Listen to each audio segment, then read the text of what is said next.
میرے پیارے ساتھیوں آپ کو معلوم ہوگا ایک بہت بڑا ظالم بادشاہ گزرا ہے جن کا نام ہے فرعون.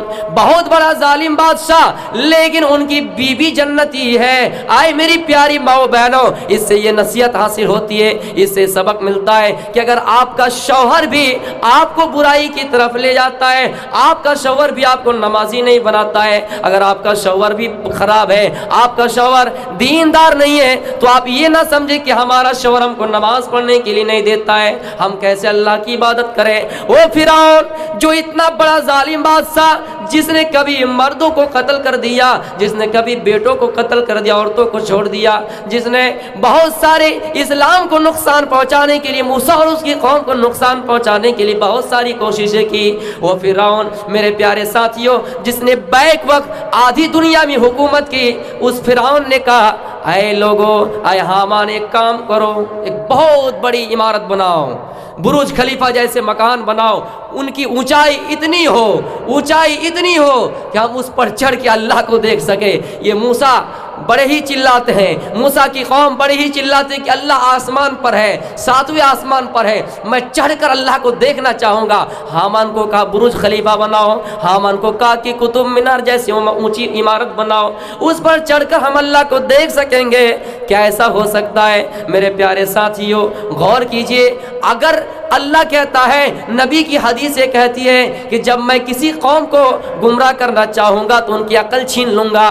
جس طرح ہمارے اس دور میں بھی کتنے مسلمان بھی ایسے کہ یہ دعویٰ کرتے ہیں اور اپنے آپ پر یہ یقین کرتے ہیں, اعتماد کرتے ہیں اللہ کچھ نہیں ہے. ہم نے اپنے باپ کو دیکھا مرتے ہوئے, ہم نے اپنے دادا کو دیکھا ہوا مرتے ہوئے, پتہ نہیں کون جنتی ہے کون جہنمی, کوئی مر کر اس دنیا میں واپس نہیں آیا ہے. یہ صرف انسان کی کہاوت ہے, انسان کی جھوٹی روایت ہے, اس لیے اللہ کچھ نہیں. یہ تو انسانی قدرتی نظام ہے جو یہ دستور چلا رہا ہے. اے مسلمانوں اپنے ضمیروں میں اور پختہ ارادہ کر لو, تمہاری نماز میں کمیاں ہو, تمہاری عبادت میں کمیاں ہو, لیکن اللہ کی ذات پر بھروسہ زیادہ کیجئے. توکل علی اللہ, اللہ تعالیٰ کی ذات پر بھروسہ کیجئے کہ ہاں اللہ ہے, اس نے نبی کو اس دنیا میں بھیجے تھے, اس نے رسول کو اس دنیا میں بھیجے تھے, چاند کو اللہ نے پیدا کیا ہے, سورج کو اللہ نے پیدا کیا ہے. کم از کم اللہ پر توکل کرو. ایک بات یاد رکھیے گا, آپ نمازیں پڑھتے ہیں, آپ روزہ رکھتے ہیں, لیکن اگر اللہ پر بھروسہ نہیں ہے تو کوئی اعمال آپ کا کام میں نہیں آئے گا, آپ کا وہ اعمال برباد ہو جائے گا.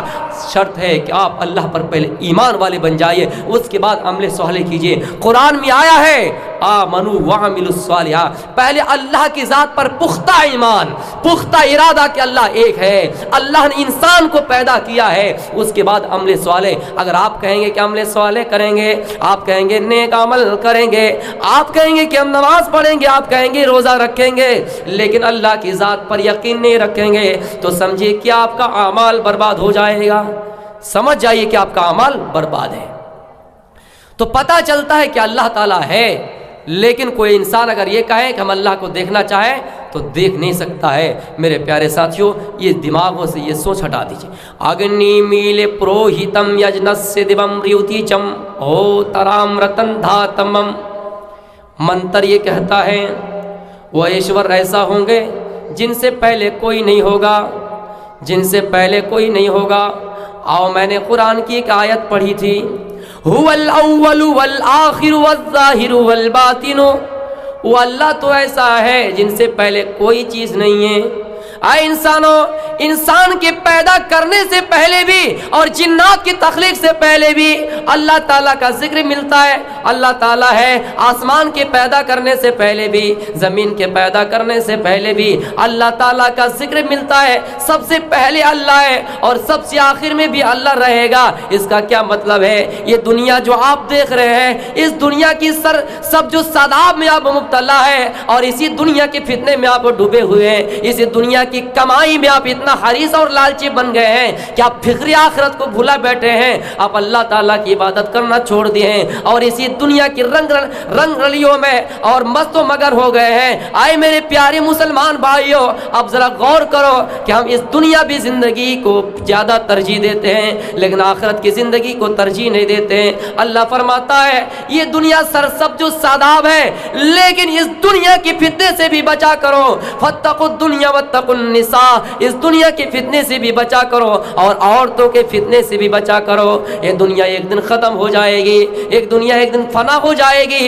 کل من علیہا فان، یہ دنیا کی تمام چیزیں فنا ہو جائے گی، یہ آسمان پھٹ جائے گا، یہ زمین اپنے سارے بوجھ نکال دیں گے، ستارے بے نور ہو جائیں گے، سب ختم ہو جائیں گے، یہاں تک کہ معاملہ ایسا ہو جائے گا لوگ میدان محشر کی طرف دوڑ پڑیں گے۔